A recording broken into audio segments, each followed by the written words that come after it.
Wo? Nochmal, warte, ich höre dich. Da nochmal. Du musst der Valerie etwas sagen. Zu Valerie nochmal was sagen. Alles klar, pass auf. Also, es läuft jetzt schon die ganze Zeit, ne, Valerie? Ne? Also, wir nehmen schon auf. Nein, das ist alles wunderbar. Das ist ja alles wunderbar. Ja. Und du sagst hinterher dann letztendlich, ob wir das verwenden dürfen als Sonderfolge. Also, Ne? Also, das musst du sagen. Was ich so sagen möchte. Ja, genau, Making of. richtig. Mal schauen, wo es hinläuft, ne? Ja. Ich verstehe das. Ja, Aber das Frank, ist- eigentlich müsste ja die Valerie dann da sitzen als Interviewerin. Ja, aber Und du... Nein. das hier ist ungemütlich. Das ist Aha. zwar ein Klassiker, aber der Stuhl ist entsetzlich ungemütlich. Also gut, Also machen wir das so. just saying. Wir fangen an. Valerie, schön. Valerie Kählin von der Zuger Zeitung, CH Media. Und Genau. Matthias. Genau. Matthias läuft durchs Bild, macht Fotos. Genau. Matthias, soll ich dir was sagen? Ich habe diese Platte, die dort liegt, extra Pink da Floyd. Pink Floyd hingelegt. Ja. Extra hingelegt, weil ich gedacht habe, da macht er doch ein Foto von. Ja. Ah. Limited Edition. Ja. Frank ist sehr fester Musikfan, musikbegeistert. Ja. Ich auch. So, Ja, an den Plakaten. Das ist so ein von diesen vielen gemeinsamen Nenner, die wir zusammen haben. Und Ja. ja, das ist mega cool. Ja, Ja, total. wie stehen ihr eigentlich so zueinander? Also, Ja. Freundschaft oder was? W- Was ist das für Auch. eine Beziehung? Auch sehr, Auch, sehr ja. enge Freundschaft, würde ich sagen. Aber sind wir miteinander verwandt, ja oder nein? Ich würde sagen schon. Nicht blutsverwandt, aber Das stimmt. akkuratet verwandt. Genau.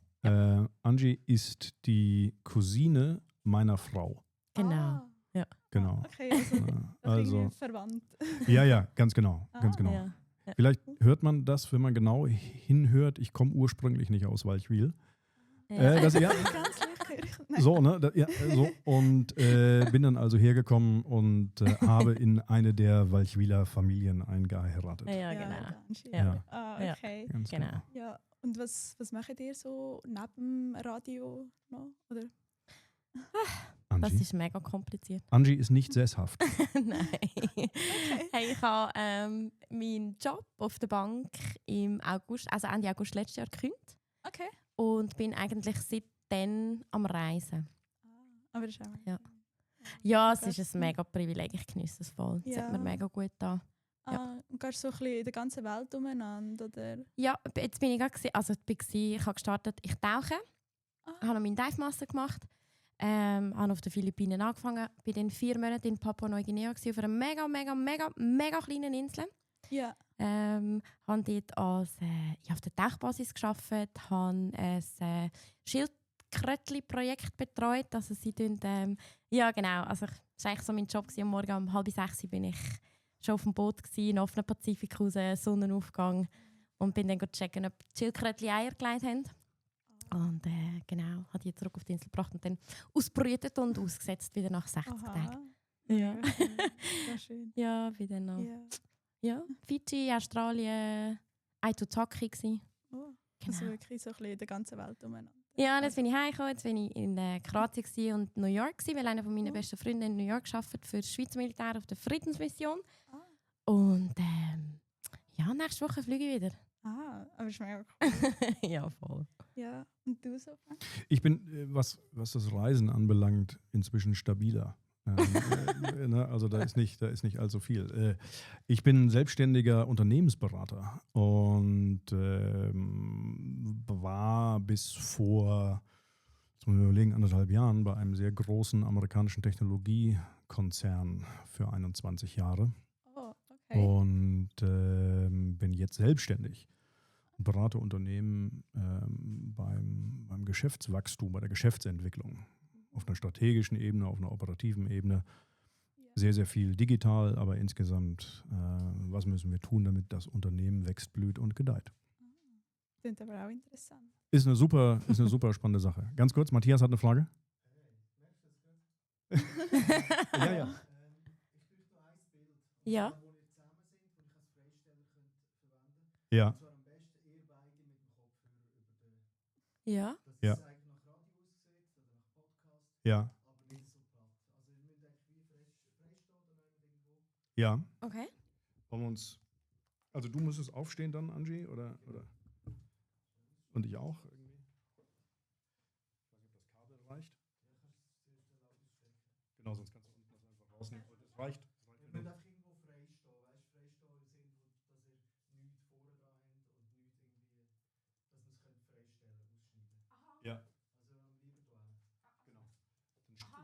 stöpsel das doch mal aus. Ja. Das ist jetzt sehr, sehr gut, weil man nichts von dem sieht. Na, man hört immer nur die Stimme so ein ganz klein bisschen dumpf aus dem Off. Wir kriegen Regieanweisungen.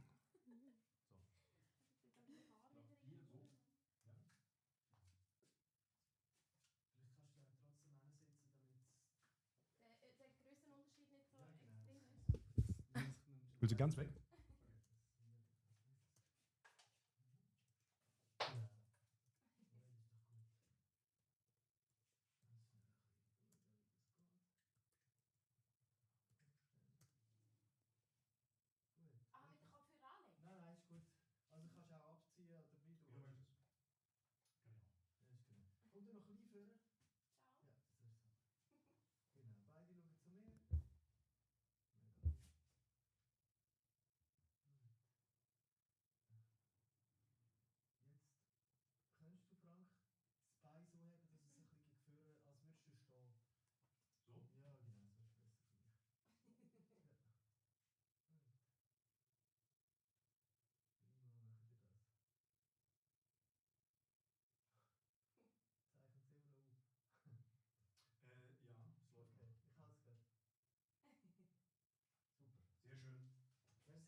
Mit dem Zug wahrscheinlich.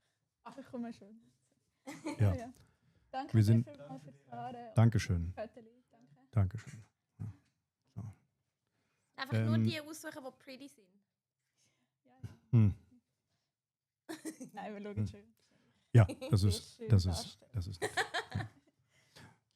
wo waren wir stehen geblieben? Wir waren bei irgendwas stehen geblieben, ne? Gut, aber ich habe ja erzählt, was ich gemacht Ja. habe. Das ist ja alles gut.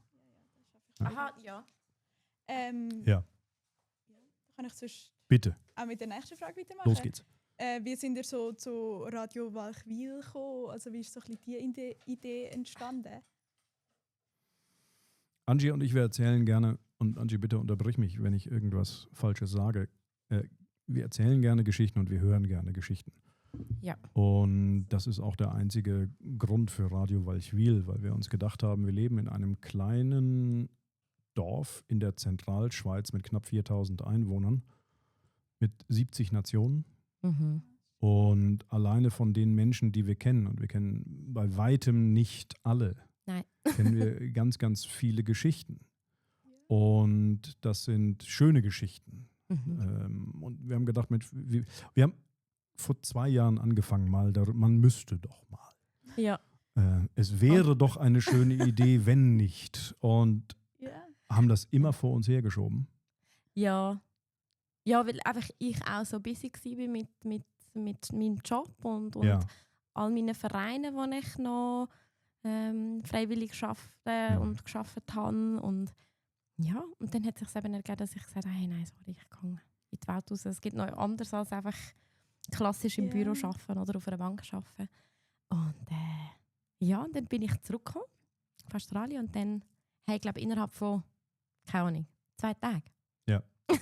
Ja. Dann habe ich in aller Hektik hier alles Ja. aufgebaut Ja. und alles konfiguriert. Und ich habe so ein bisschen Audio-Video-Foto-Fetisch. Ja. Ne, das ist Nur ein bisschen. ja, ganz genau. Ne? Bunt und viele Knöpfe zum Spielen. Mhm. Wunderbar. Ja, ist sehr vorteilhaft, wenn man gerne redet, gerne einen Ja. Podcast macht und dann noch die Erfahrungen hat. Das passt sehr gut zusammen. Ja, das hat dann gepasst. Ne? So, Ja. Und dann haben wir mal angefangen, haben 2 Probefolgen aufgenommen. Mhm. Nur Angie und ich und einfach mal geredet und geguckt, stockt es an irgendeiner Stelle. Ja. Und das ist beim Gespräch ja immer ein bisschen komisch, wenn es stocken würde. Und dann haben wir festgestellt, nee, stockt nicht. Und dann haben wir jemanden eingeladen. Mhm. Genau. Ja, cool.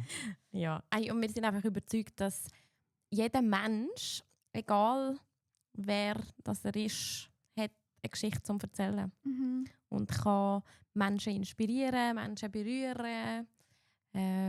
Und eben, wir haben vorgestern so einen coolen Podcast aufgenommen.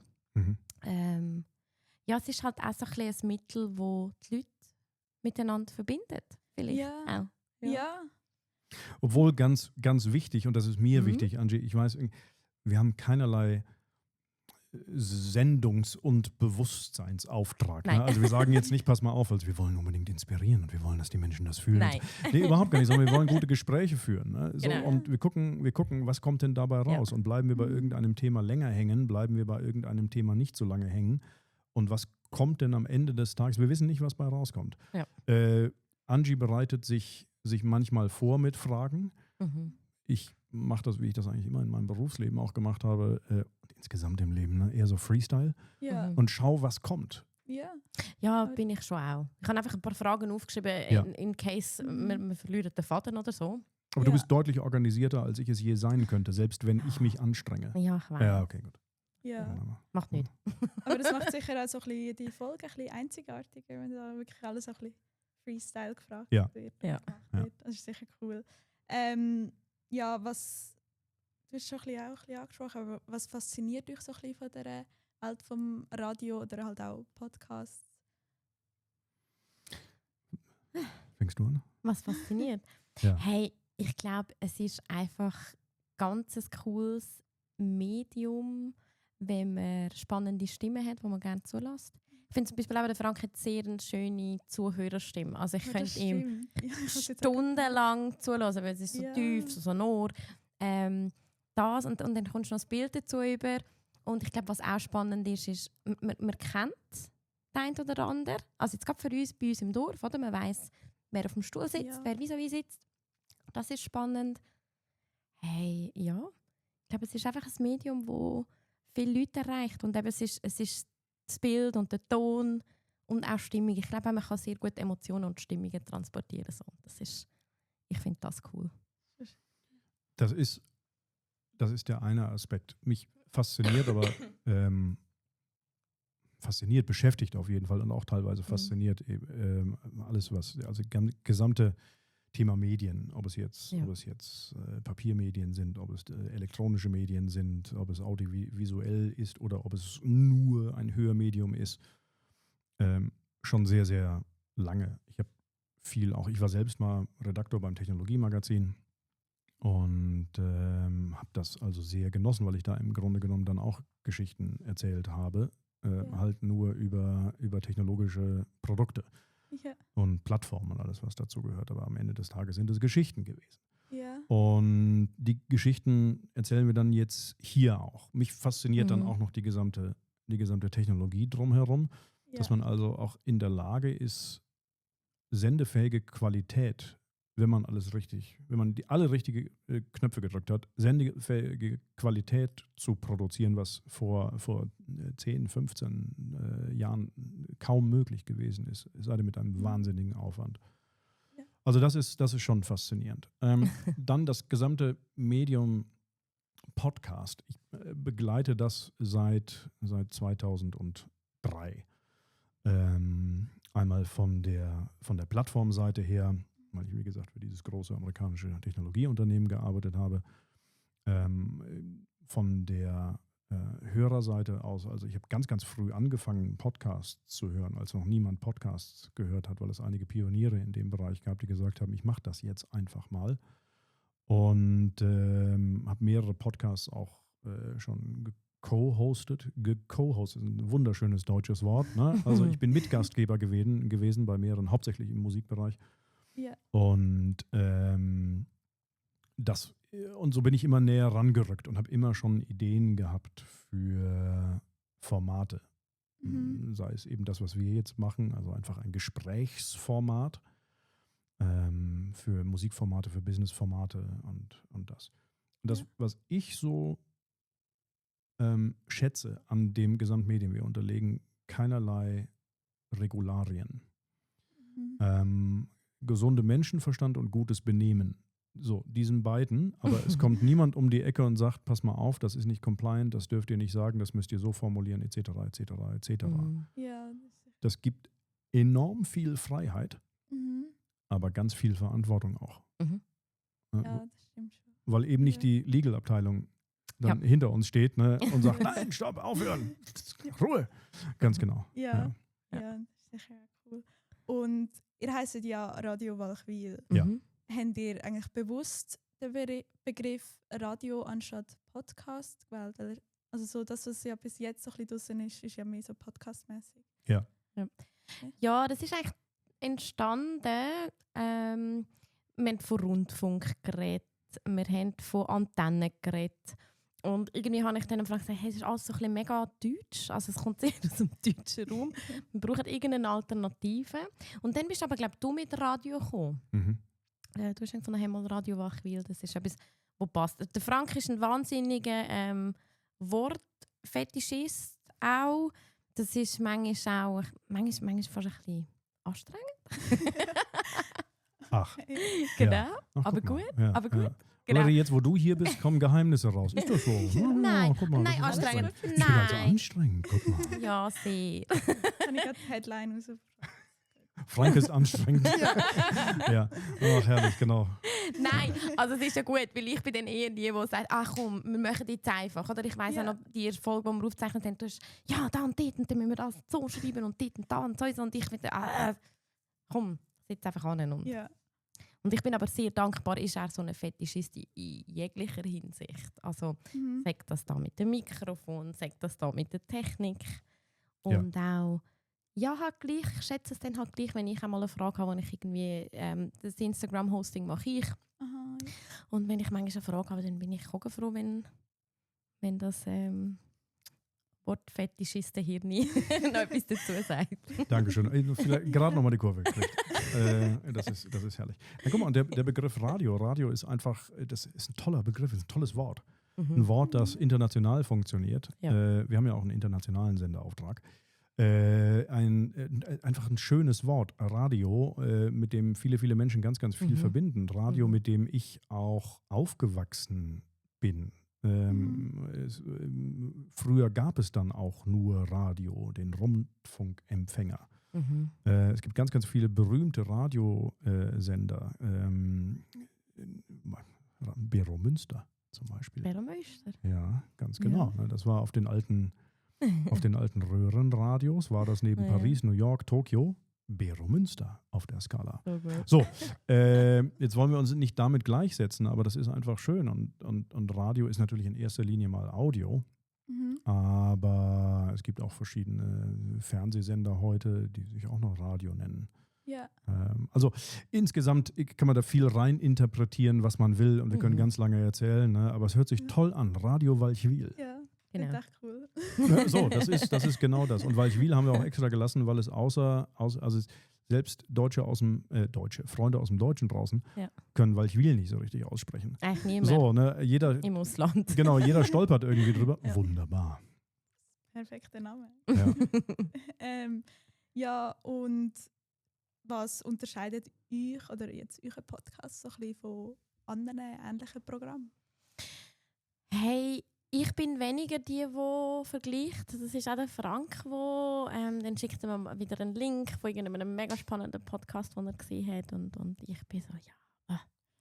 Es ist einfach, nein, ich kann nicht vergleichen. Ich finde, hey, wir sind wir. Ich finde, was ich jetzt aus unseren Folgen rausziehe, wo wir bis jetzt aufgenommen haben, das sind immer ganz ehrliche, aufrichtige, schöne Gespräche mit den Leuten. Yeah. Und ich glaube, das ist auch ein Grund, weil wir nicht irgendwie gescriptet vorgehen, also weil wir nicht ein Drehbuch schreiben und sagen, wir müssen über das und das und das und das reden. Wir fragen die Leute meistens, gibt es etwas, wo wir gar nicht darüber reden dürfen? Oder fragen wir meistens im Vornherein. Und die meisten sagen, hey, nein, frei von der Leber, bitte. Yeah. Also, und das ist, ich finde, das ist das, was uns echt und authentisch macht. Und ich habe jetzt nicht das Gefühl, ich müsste mich mit etwas vergleichen, aber du machst das eher. Nein, ich vergleiche nicht. Weil, also oder du schaust ab, oder? Die Landschaft ist groß genug. Also man muss sich nicht um irgendwas prügeln, ne? Und sagen, pass mal auf, wir sind aber besser in dem und dem Bereich, ne? Und unsere Farben sind schöner und unsere Bässe sind tiefer. Ja. Aber ich glaube, es ist wichtig, und das ist das, was ich mache, zu schauen, was machen denn andere, weil ich Ideen schön finde. Und wo hat jemand anders eine Idee gehabt, ohne dass ich die klauen will, aber die vielleicht bei mir irgendeinen Gedankenprozess anstößt, wo ich sage, herrlich, wunderbar. Und ich höre es einfach gerne und ich teile es dann sehr, sehr gern mit. Yeah. Ich habe Angie neulich beispielsweise etwas geschickt und ich glaube, es gibt einen Comedian, Schauspieler, und Podcaster der ersten Stunde. Der heißt Mark Maron. Und Mark Maron hat 2006 mit dem Podcasting angefangen. Der hat jetzt aufgehört und hat 1600 Folgen aufgenommen. Zu Hause bei sich am Küchentisch. Und hat angefangen mit, er wohnt in Los Angeles, und hat angefangen mit Freunden und Nachbarn, Comedians und all das. Und da war natürlich dann der eine oder andere Prominentere dann auch dabei, und so ist das immer weiter gewachsen. Und was er von Anfang an aber gemacht hat und was er bis zum Schluss gemacht hat, ist, pass mal auf, ich bin ich. Ich kann mich nicht verstellen mit all meinen Fehlern und mit allem, was dazugehört. Ich lasse komplett die Hosen runter, und auf der anderen Seite sitzt dann jemand, der auch komplett, weil ich die Hosen runterlasse, auch komplett die Hosen runterlässt. Und ich hoffe einfach, dass wir ein vernünftiges Gespräch hinbekommen. Ja. Und das ist genau das. Wir hoffen, dass wir ein vernünftiges Gespräch hinbekommen. Ich zweifle da aber nicht eine Sekunde dran. Irgendwie. Ja. Es ist wirklich cool. Also ich habe das Gefühl, die Leute kommen da hin, sitzen ab. Aber man fühlt sich gerade wohl da in diesem kleinen Ecke.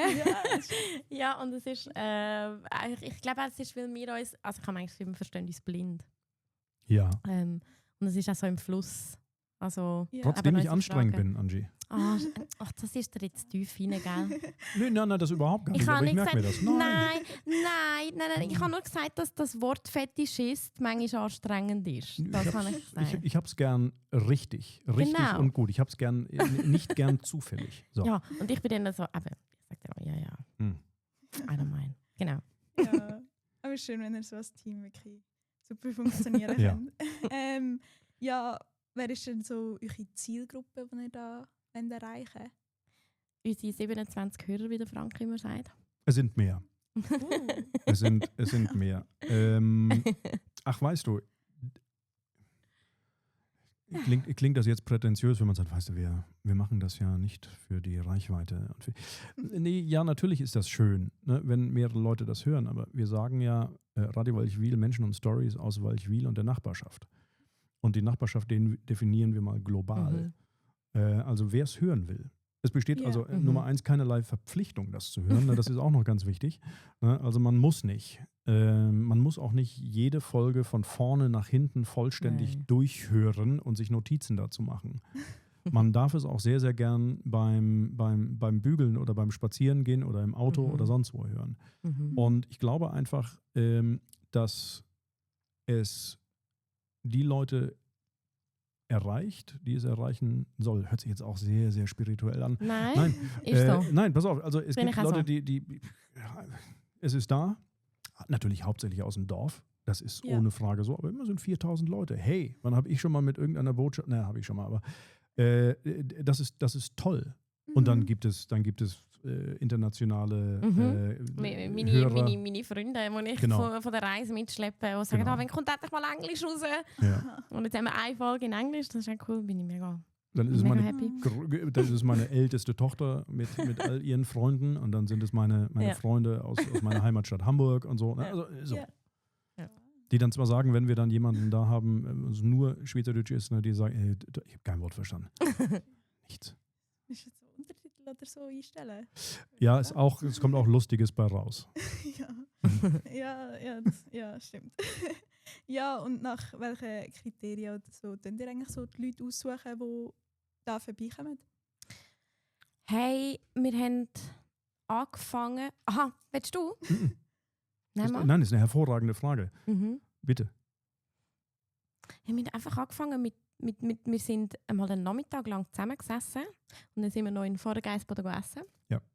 Und dann haben wir einfach mal aufgeschrieben, wer kennen wir, wer ist spannend, wer wollen wir. Der könnte das erzählen, die könnte das erzählen, da weiss ich das, mega spannend. Und ich glaube, die ersten, 3-4 Folgen hast du sie schon gekannt, aber nicht näher. Stimmt. Und ich habe die Leute aber gekannt. Das war für mich auch sehr spannend, um dann merken, der Frank stellt dann oftmals auch die richtigen Fragen, obwohl er die Leute nicht kennt. Und wir haben eigentlich so angefangen, ja. Ich glaube, wir haben bei den Gästen, die wir bislang hatten, und bei den Gästen, die jetzt auch noch kommen, haben wir immer so ein Aufhänger-Thema, 1 oder 2 Aufhänger-Themen gehabt, wo wir sagen, das wäre spannend, darüber zu reden. Ja. Und um dann festzustellen während der Aufnahmen, oh, Ja. da ist noch viel, viel Ja, mehr. ja. Und wie es eben so ein Gespräch tut, Ja. nimmt ganz, ganz viele Wendungen. Plötzlich denkst du, wie sind wir jetzt hierhin geraten? Ja. Ne? Von himmelhoch jauchzend zu Tode betrübt. Ja, und also wirklich mit Tränen in den Augen. Und, also ich habe ein paar Folgen, wo ich wirklich Ja, sehr berührt war von den Leuten, ja, von dem, was sie erzählt haben. und aber alles ist so, eben weil die Leute gehen ja nicht rein, es ist niemand von den Menschen ein wirklicher Medienprofi. Ja. Niemand setzt sich hin, also alle total natürlich und da war also niemand dabei, der Mikrofonangst gehabt hat oder Kameraangst. Ja. Und alle fangen an zu erzählen und sind, wie sie halt sind. Da ist nichts gefiltert und gebremst. Mhm. Und das ist, ich glaube, das macht es dann letztendlich aus, zu sagen, pass mal, wir haben die und die Leute, den und den würde ich gerne haben. Ja. Also wie beispielsweise Glockner Philipp, den wir da hatten. Ne? Also einfach, Fippi wohnt hier oben im Haus, ist ein sehr guter Freund von mir. Wenn wir zusammen sind, wir lachen die ganze Zeit, unsere Frauen gucken uns an und sagen, ja, ihr bleiben Idioten drüber lachen. Ja, aber wir können da halt drüber lachen. Ja. Und dann ist das einfach, wo ich sage, wir müssen Fippi vors Mikrofon kriegen. Einmal fürs Aufhänger ist da gewesen, Schwingen, ne? Also kurz vom ESAF und all das. So. Und so gibt es ganz, ganz viele. Aber auch dort, also die Folge, total, also am Anfang haben wir viel über Schwingen geredet und dann aber wirklich auch Familiengeschichten, Schicksal, ja, es ist irgendwie, ja. Und es kommt einfach. Ja, so entstehen die schönsten Geschichten. Ja. Ja, also ihr produziert das jetzt das Zweite. Ja. Wer macht so ein bisschen was bei euch? Ich mache soziale Medien. Sag mal, was du machst. Ja, genau. Ich mache soziale Mediengeschichten. Wir haben auch so ein Infosheet kreiert, wo es um das Recht geht. Weil wir da ja wirklich ein bisschen aufpassen heute in der Medienlandschaft. So Sachen, dann mache ich die Einladungen, versuche Termine zu koordinieren mit den Gästen, die kommen. Und darf dann eigentlich einfach da auf dem Stuhl Platz nehmen und das Mikrofon funktioniert und die Kopfhörer funktionieren und das funktioniert. Und der Frank macht ganz einen Haufen Sachen rundum. Aber das wiegt ja alles genau gleich. Also wir haben im Abspann steht, glaube ich, bei dir Redaktion und Moderation ja, und genau. bei mir steht Produktion und Moderation. Genau. So, also dadurch, dass ich einfach eine Affinität dazu habe, einen Fetisch habe für all das, fummel ich halt an dem ganzen Technikscheiß rum. Und das macht mir eine Menge Spaß und dann mache ich auch die ganze Post-Production, obwohl wir gesagt haben, dass wir ganz bewusst auch jetzt nicht mit und hier Effekte und da feuerspeiende Drachen und all das, sondern und da kriegen wir auch wirklich genau das Feedback, dass die Leute sagen, wie angenehm das ist. Wir haben 3 stationäre Kameras. Ja. Punkt. Ja, dass nicht so viel passiert. Genau, dass nicht so viel passiert, dass man sich auf das konzentrieren kann, was denn inhaltlich wirklich passiert und nicht hier nochmal und da ein Einklinker und da passiert das und hier nochmal eine Musik eingespielt und da nochmal eine Lachspur oder sonst was. Also wir teilen uns das alles. Bei mir ist es dann eher auf der technischen Produktionsseite und bei Angie ist es eher auf der administrativen Produktionsseite.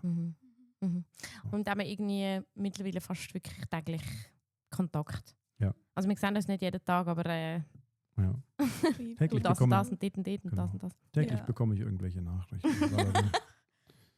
Hast du das schon? Kannst du mal hier? Bist du da? Das ist anstrengend, Angie.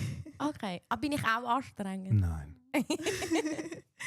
Ja, und wir haben ja eigentlich auch schon gesagt, es ist ziemlich vieles, was so ein bisschen spontan ist bei diesen Gesprächen. So. Haben ihr gleich auch verschiedene so Abläufe und so, die immer ein bisschen kommen? Oder ist wirklich jedes einzigartig? Ja, cool. Also bewusst auch? Ja. Also du hättest gerne ein bisschen Abläufe? Nein. Ich lasse halt irgendwann die Kamera laufen. So, Ja. und das nehme ich so ein bisschen als Futter vorne, als Fleisch vorne und dann hinten. Wir haben eine Musik komponieren lassen. Ja, das ist mega cool.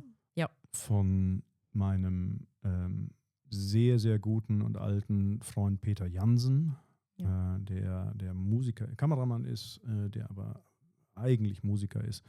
Und Jansen-Musik sieht man hinten auch im Abspann. Ja. Und das ist das, was wir so haben und dann einfach drauf los. Also dazu muss ich noch sagen, wie das entstanden ist, das ist für mich auch so mindblowing gewesen. Weil wir sind zusammengeguckt und dachten, hey, wir müssen unbedingt irgendein geiles Jingles haben, noch, wo wir brauchen können. Ja. Was nehmen wir? Und dann haben wir irgendwelche Lieder gelassen, gell? Und dann haben wir, der hast schon gesagt, weißt du was, ich schreibe einen Pete. Und ich so, oh mein Gott, okay. Und dann schreibt er einem Pete irgendwie ein E-Mail, du, bla bla bla bla bla, wir brauchen das Jingles. Du sich ein bisschen an das Lied anlehnen, das könnte eine Idee sein, wir würden das hure cool finden. Und ich glaube, am nächsten Morgen schickt er mir die Tondatei von dem Jingles und ich denke so, hey, nein, nicht im Ernst. Ja. Und das ist unser Radio Walchwil Jingles. Wir haben keine Urheberrecht-Thematiken, wir können das Zeug verwenden. Das ist der Hammer. Also, und ich bin fast am Stuhl gefallen. Ich dachte, das gibt es gar nicht. Und ich finde es so ein cooles Jingles. Ja. Mhm. Ja. Aha. Hey, ich weiß gar nicht, ob es einen Namen hat. Radio Walchwil. Das ist genau das, ist sehr gut. Das müssen wir den Pete mal fragen. Das müssen wir Pete mal fragen. Aber der kommt im Zweifel mit irgendeinem Unsinn um die Ecke. Okay. Nein, aber da müssen wir vielleicht wirklich mal überlegen. Weil, also, und Pete hat sein Studio zu Hause in seiner Wohnung in Hamburg-Eimsbüttel. Und das ist seine Dachgeschosswohnung. Und da hat er ein kleines Kämmerchen, das ungefähr, was wird das haben? 7, 8, 9 Quadratmeter. Und das so toll ausgestattet ist. Und da hat Pete ein Mac, da läuft die Software Logic drauf. Und davor hat er ein Keyboard. Und damit macht er großartige Musik, unter anderem also für uns natürlich, ganz oben auf der Liste. Dann aber auch sehr, sehr viele Individualkompositionen für Dokumentationen beispielsweise. Man hat früher viele Werbejingles gemacht und sowas. Ne? Also klasse, toll. Cool. Ja, und welcher Gast, wenn ihr das mal unbedingt so da ankommt? Haben wir vorgestern gerade drüber gesprochen, ne? Ja. Also wir haben noch eine ziemlich lange Liste an Gästen aus dem Dorf. Ja. Und Dorfprominenz, existierende Dorfprominenz, Prominenz, die es noch werden will, vielleicht Dorfprominenz. Ja, genau. Und es muss einfach spannend sein. Aber wir haben eben drüber gesprochen, was ich noch ganz lustig fände, ist zu sagen, pass mal auf, wir Radio Walchwil mit einer Reichweite von ein paar hundert Zuschauerinnen und Zuschauern. Welche berühmte Person kriegen wir auf diesen Sessel? Nicht um diese berühmte Person auf den Sessel zu kriegen, um die hier zu haben und so, Gott, ich drehe durch und sowas, ich will ein Autogramm. Sondern einfach mal, schafft man sowas? Sagt irgendjemand, ja, warte mal, das mache ich. Da setze mich einfach dahin und mach das. Guck mal, da hinten an der Wand, da sind so, da so, ne? Da sind einige, ein paar davon leben nicht mehr. Aber einige dann schon noch. Ne? Also würde man es beispielsweise, also was ist, wenn man zum Beispiel Nick Offerman, den Schauspieler, Nick Offerman, Parks and Recreation, großartiger Schauspieler, ne? Wenn man sagen würde, Nick, hast du nicht Lust und sowas, dich auf Zoom, virtueller Sessel, dazu zu schalten und der sagt plötzlich, ja, mache ich. Weil der einfach eine super geile Geschichte zu erzählen hat.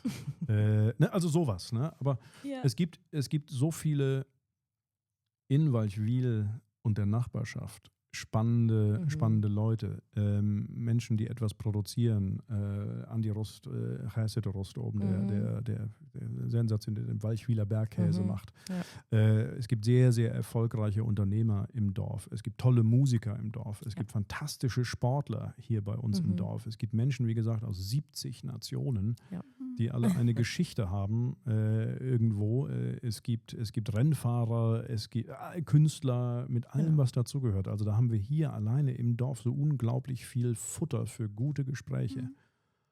Und wenn man dann aber irgendwo nochmal so ein, zwei, nochmal, das ist gar nicht mal die Sahne oben auf dem Kuchen, sondern warte mal, jetzt haben wir die Nachbarschaft, aber jetzt haben wir jemanden aus Argentinien. Da haben wir die Nachbarschaft aber groß definiert. Ja, genau. Also mal schauen. Ja. Ja. Einfach mal. Also, ich habe gesagt, ich fände es mega spannend, einen Schweizer Musiker auch einmal da zu haben. Florian Ast ist für mich, als ich Teenie war, habe ich seine Lieder rauf und runter gelassen und ich finde ihn einfach ganz eine spezielle Persönlichkeit und irgendwie jetzt lange nicht mehr von ihm gehört und das wäre eine Persönlichkeit, die mir extrem gefallen würde, um einfach einmal auf dem Stuhl zu haben. Ja. Weil ich mir denke, das wäre ein mega spannender Gesprächspartner. Oder auch ein Giger Sammy. Ja, das fände ich auch mega weiß. cool. Ja, das finde ich auch cool. Einfach wirklich, Ja. ich finde, er ist, ich weiß auch nicht, ich finde, der Giger Sammy, ich kenne ihn nicht persönlich, aber ich finde ihn einen sehr charismatischen Schwinger. Einfach gerade aus aktuellem Anlass, genau. Fände ich jetzt noch cool. Oder in der Nachbarschaft Marco Rima, ein Bar. Ja, genau. Wäre auch etwas. Ja. Wäre auch spannend. Oder Der ist Luzern, übrigens- Emil. Also, meine Mami kennt ihn, der hat mal da 2 Jahre gewohnt. Ach, guck mal, da haben wir die direkte Verbindung. Ja. Marco, Herr Riemer, wenn Sie uns hören, bitte jederzeit gerne. Also einfach vorbeiklingeln, einfach vorbeikommen. Wir sind im Grunde genommen immer hier. Genau. So gibt es, weißt du, und Ja. schön, dass du da bist. Ne? Das ist, also es ist total toll, dass du dir Zeit nimmst, dass CH Media und die Zuger Zeitung denkt, Mensch, das ist ein Artikel wert. Toll, also klasse. Über sowas freuen wir uns. Das ist doch schön. Ja, nein, es gibt wirklich sehr viele Leute da. Könnten vorbeikommen, das ist mega cool. Hast du jemanden, wo du denkst, was spannend wäre? Ich muss jetzt überlegen. Was mache ich? Muss nicht Wachwil sein. Oder aus der Nähe. Also Kanton Mhm. Zug zum Beispiel. Jetzt geht's weiter. Kommen wir Der grad Graubünden. irgendwie so nie. Ja. Das Graubünden. Nein, ich glaube, hunderte von Leuten, aber jetzt kommt Ja. voll nicht mehr rein. Das macht überhaupt gar nichts. Also, jetzt ist so mein wenn du, Flair. ja, logisch. Wenn du eine Idee hast, ne, also jederzeit gerne.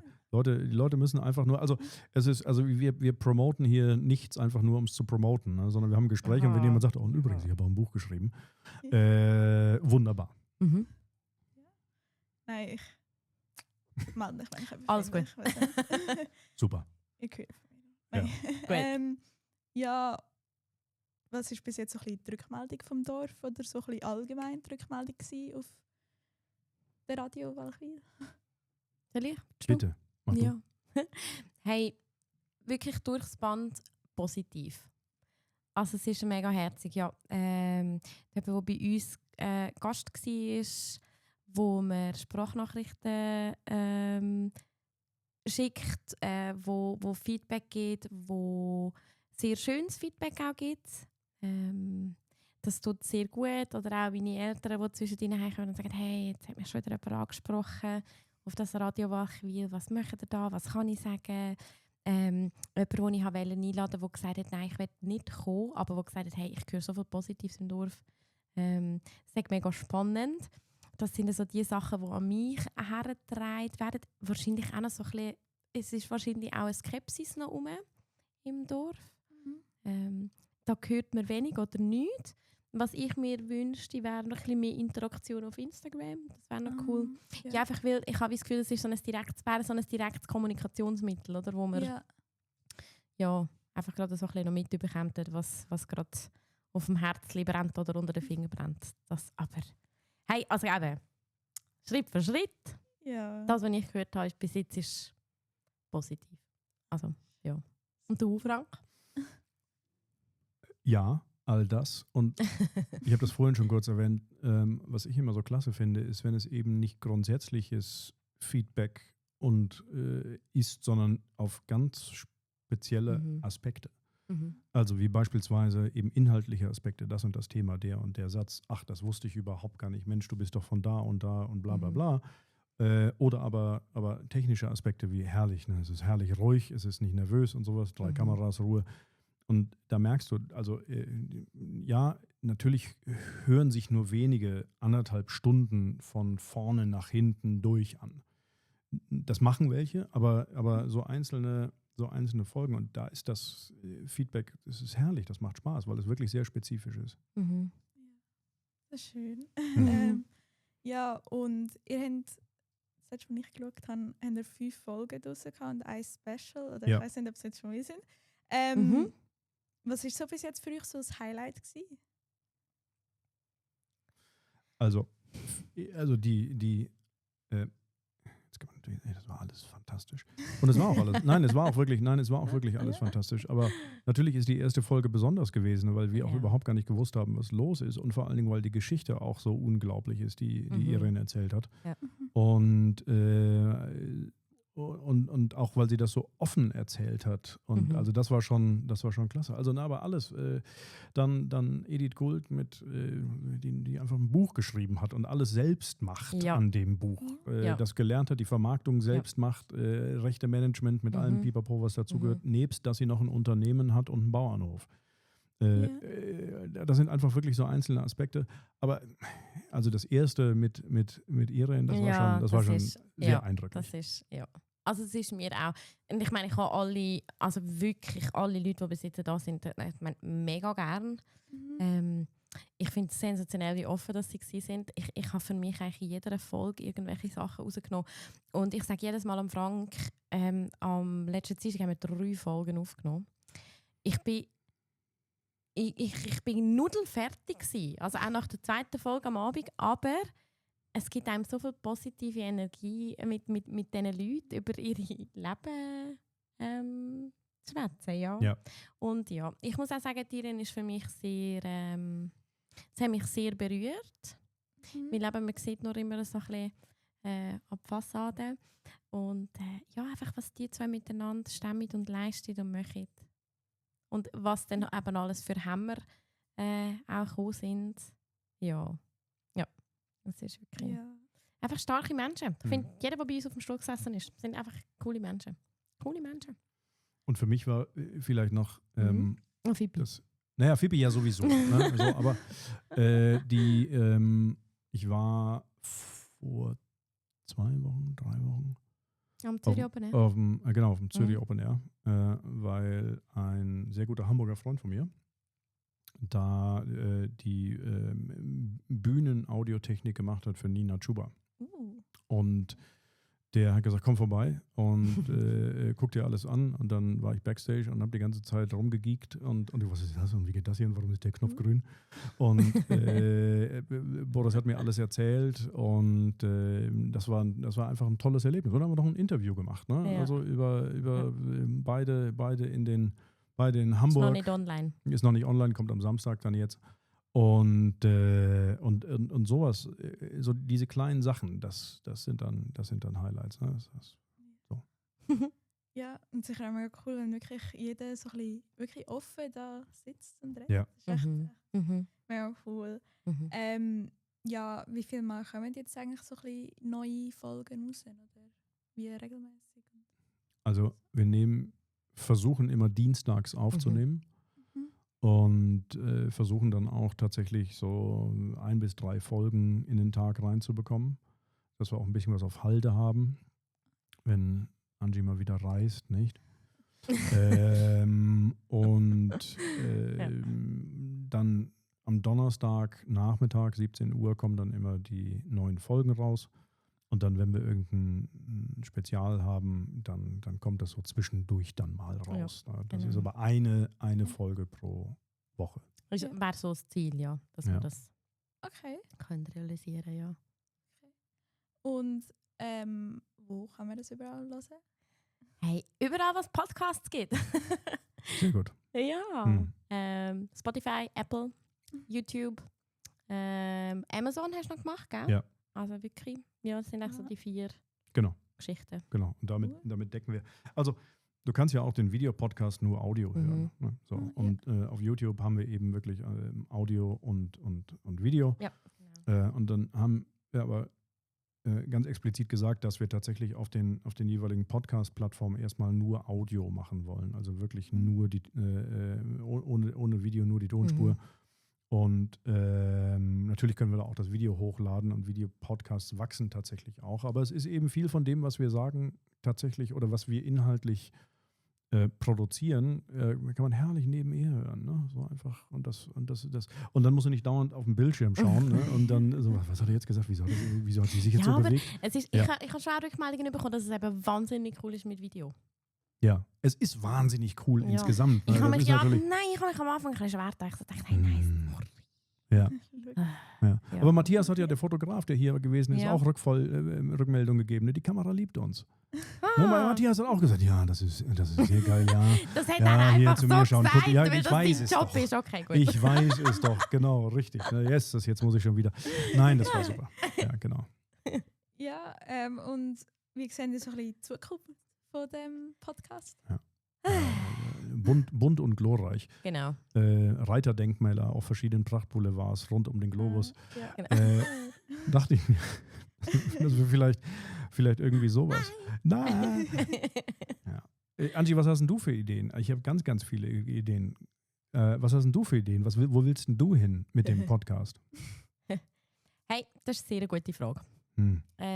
Beantworte sie. Ich mache mir eben, ich weiß, aber ich führe im Moment so ein bisschen mein Hippie-Seelenleben. Ich weiss, dass was wir zwei machen, das macht mir wahnsinnig fest Freude. Und darum werde ich auch immer mal wieder heimkommen, dass wir dann eben Folgen aufnehmen können, weil es macht mich im Herzen fest glücklich. Wo das Ganze aber anführen soll, es ist wie für mich offen. Also, ich hoffe, wir können das ganz lang weitermachen und ausbauen. Und dann halt vielleicht wirklich auch mal so ein bisschen unsere internationalen Freunde noch einladen, die vorbeikommen für Folgen. Einfach weil es lässig ist, dass man einander kann. Man sitzt da, man schwätzt miteinander, man nimmt sich Zeit miteinander. Ja. Und das ist das, was für mich zählt. Für mich auch. Gut. Also sehr buddhistisch. Ne? Also ohne Befürchtungen und Erwartungen. Also wirklich tatsächlich nur, pass mal auf, wir wollen gute Gespräche führen. Mhm. Und unterhalten.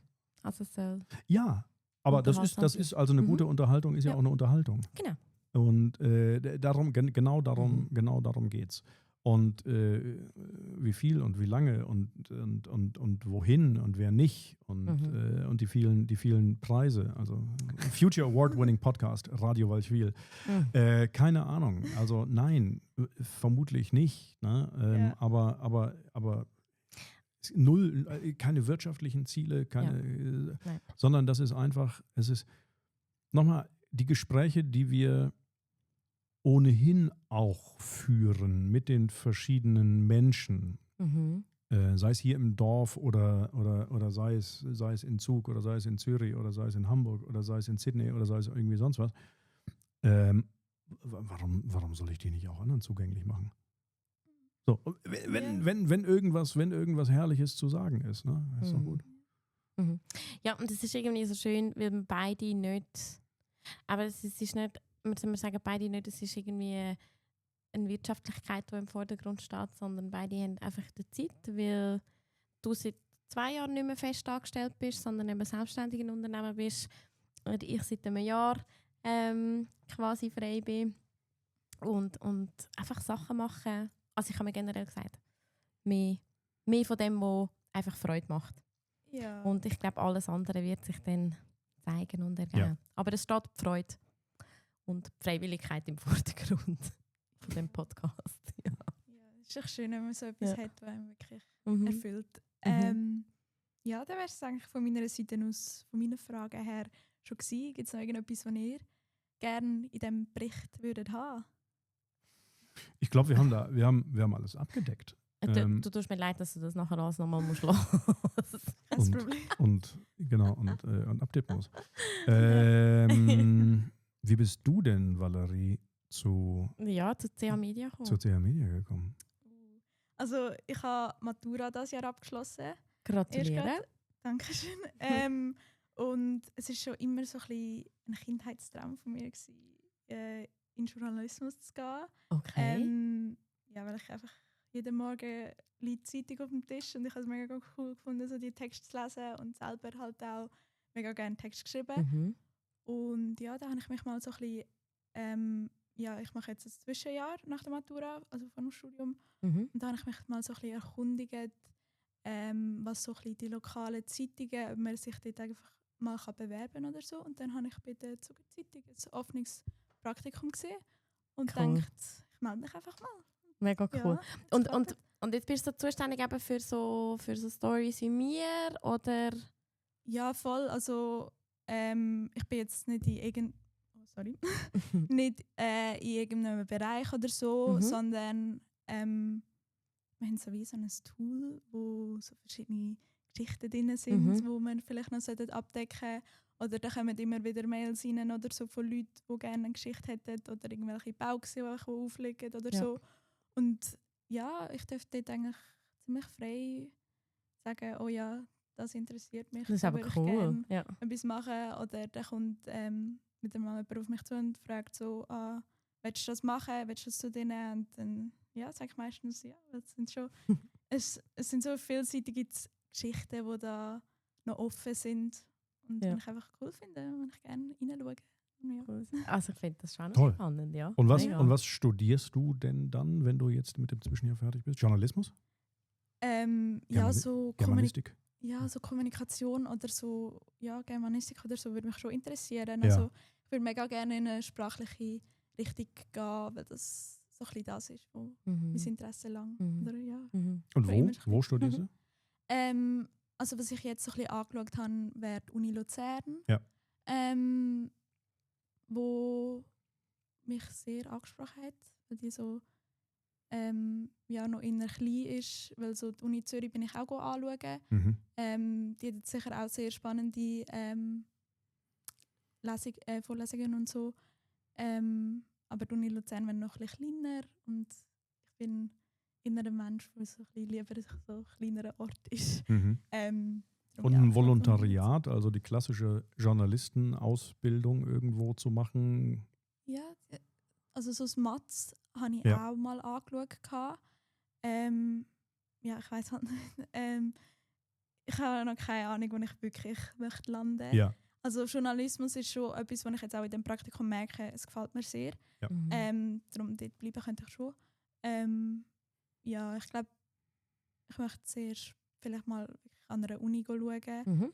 So Vorlesungen teilen. Also, und ich meine, du bist Anfang 20 nicht mehr kann. 19, ja. Ja, nein. Ja, so. Jesus, geh in die Welt raus. Schau dir alles an, was dich interessiert. Und irgendwo. Und dort, ich sage immer, dort, wo das Herz höher schlägt, dort, wo es so ein bisschen kribbelt unter den Fingern, dort ist es richtig. Ja, wirklich. Ich glaube, ich gehe wirklich einfach mal so ein bisschen schauen und mal schauen, was mich dann wirklich am Schluss anzieht. Ich bin ziemlich offen, habe ich das Gefühl. Also, ich finde das ja sensationell, dass du dich mit 19 für so ein Praktikum bei der Zuckerzeitung beworben hast. Also, ja, finde ich wirklich cool. Weißt du, kommst du aus dem Kanton Zug, oder? Ich komme aus der Stadt Zug selber. Ja. Genau. Ja, kenne ich es ein bisschen. Also ich bin da voll aufgewachsen und schon mein ganzes Leben lang. Ja. Sehr gut. Ja. Vielen, vielen Dank für deine Zeit. Vielen Dank für die Fragen. Ja. Danke nicht, dass ihr da super so gern. Wie ist das für dich jetzt mit uns? Ziemlich cool. Es ist mega cool, dass ihr so offen redet und so. Weil, manchmal gibt es auch, dass nur so kurze Antworten kommen und so. Und wirklich voll ein cooles Feeling. Gell? Ja. Also ich habe jetzt so in ein paar Folgen so als Vorbereitung für euch reingelassen. Und jetzt ist es voll komisch, so da zu sitzen. Nein, ist mega cool. Danke euch vielmals für wie offen ihr gewesen seid. Danke. Cool. Sehr, sehr gern. Prima. Danke. Dankeschön.